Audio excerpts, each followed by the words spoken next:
Hi, it's Trial by Stone. Um, okay, so a little preface. I started this review like not too like literally a couple minutes ago, and my phone decided to start dying, and I didn't have it plugged up like I should have, and yeah, so this is me restarting. Anyway, so today I'm reviewing Creepshow 2, which is a very underrated film in my opinion. Um, Also, I feel like I should just preface. For some reason, I don't know what's up with me, but I've been like really, really dizzy all day, and if I start like acting drunk or whatever, it's because I'm dizzy. I don't know what's up. My head's been like really screwy all day, so just feel like I should warn you guys, whoever's watching, probably family members. Anywho, um, so yeah, so today I'm reviewing Creepshow 2, which is directed by Michael Gornick, and it came out in 1987. Um, I am a massive, massive fan of the original Creepshow, directed by George Romero, based on stories by Stephen King. I love, love, love George Romero. Day of the Dead is severely underrated when it comes to his Living Dead trilogy. Night of the Living Dead is a classic. It's fantastic. The Chairhead is one of my favorite zombies. Or not Chairhead, Starehead. Said that wrong. Is one of my just favorite zombie images ever. I love it. Um, Anywho, uh, George Romero has had a very, very prolific career. He ended up directing Creepshow, like I said, and Stephen King. Everyone knows Stephen King. Anywho, Creepshow 1 is basically, it's this anthology. It's similar to the show Tales from the Crypt, where you have um, this storyteller who is in Tales from the Crypt. It's a crypt keeper, and um, Creepshow, Creepshow 2, it's the creep. And so basically, you have the storyteller who's going through. Basically, he's like addressing the audience. He's like, "Hello, kiddies," and like the crypt keeper does, and he's like, "This is this, and this," and he's like retelling these stories that are in this comic book. Similar to old books, like old AC comic books, like Vaults of Horror, Tales from the Crypts. Um, yeah. Anyway, um, so moving on from Creepshow 1, Creepshow 2 is um, similar in that same way, in that same regard. It is an anthology movie, which is really cool. I'm a big fan of anthologies. I think, just throwing this out there. Um, well, anyway, anthologies are really cool. I really like Black Mirror.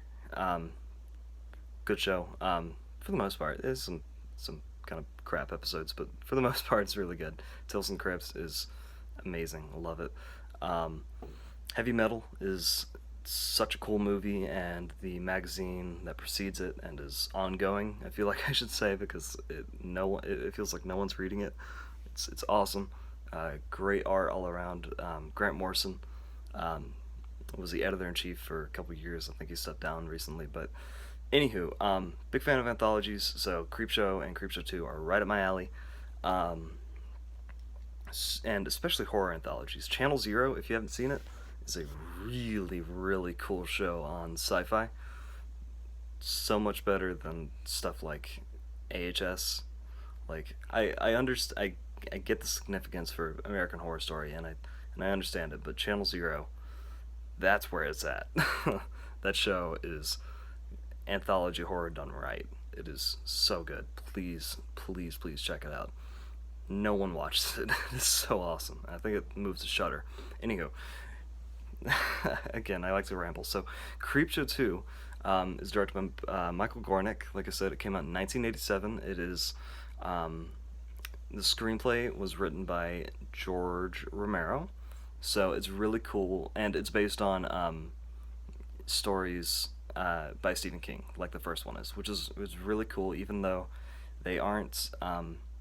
Stephen King and Romero aren't like directing and writing it. It's really cool to have them like very heavily involved.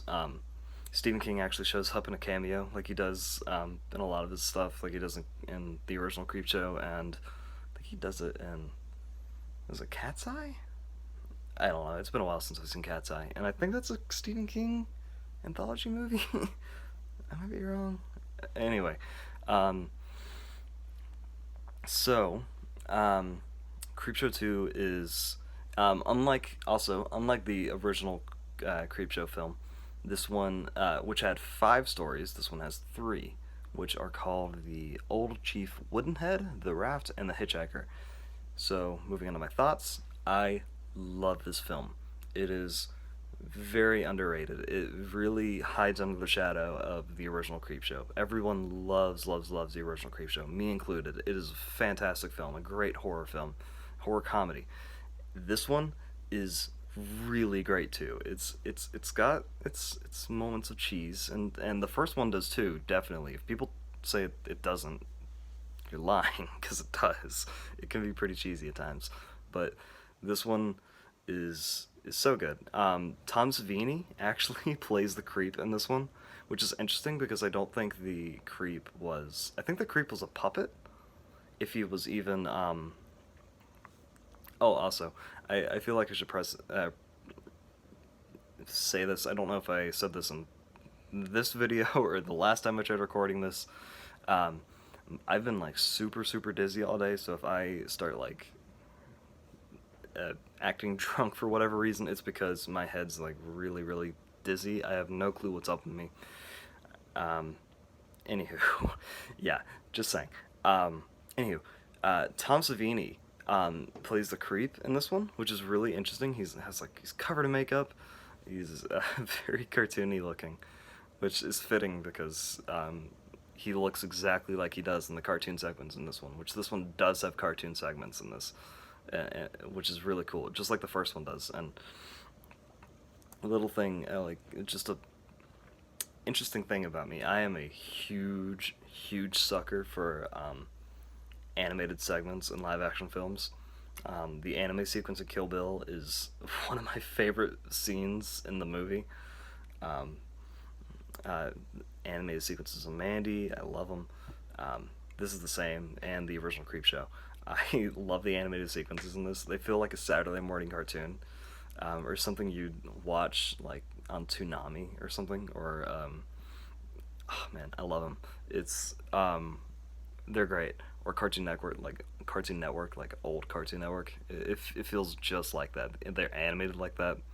So yeah, I love this movie, and it does not get enough recognition. That's why I wanted to just review it in the first place. It is just a really fun movie. Everyone is giving an okay performance, but what really is the fun part, specifically the here. Let me look this up because this is a tad scripted, um, but not like as like what's it called? Just not as not scripted as my other videos have been.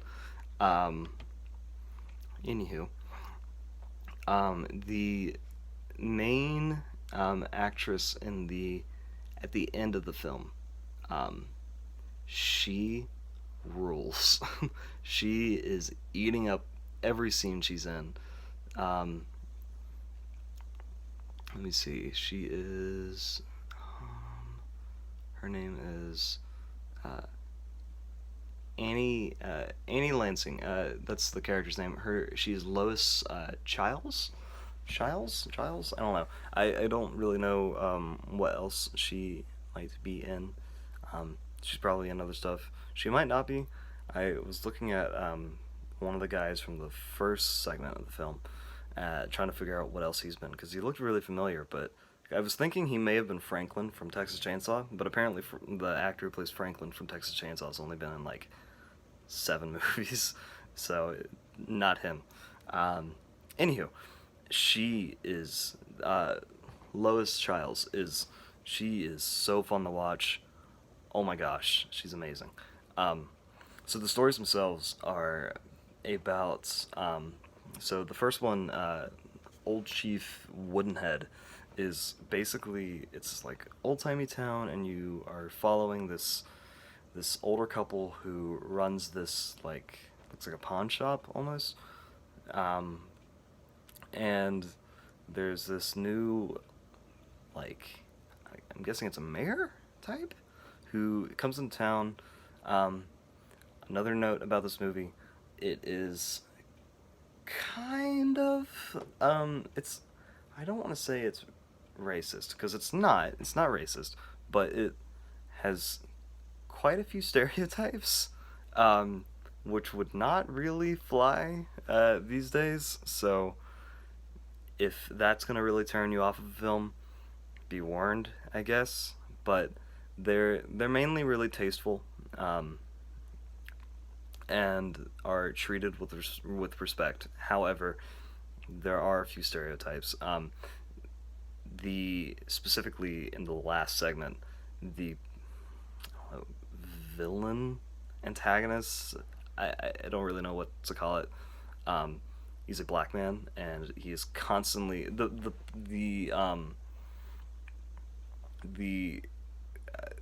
synopsis of the last segment is basically this girl um, is cheating on her husband. She's sleeping with many men, and she basically comes from home from one of those sleeping with one of this man that she's cheating on her husband with, and she's coming down the road, and she um, she gets distracted, and she runs into this African American man, and she's like, "Well, frick, this ain't good." And then she hears a car coming, and she's like, "Okay, I gotta go.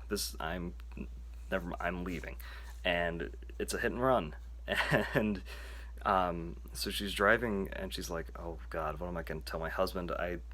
Man, I'm so late, and he's gonna be home, and I just hit a dude," and anyway, the guy she sees him again, and then he's like, "Thanks for the ride, lady." He keeps repeating that, and he keeps coming back, and she keeps having to run him over. It is so fun to watch.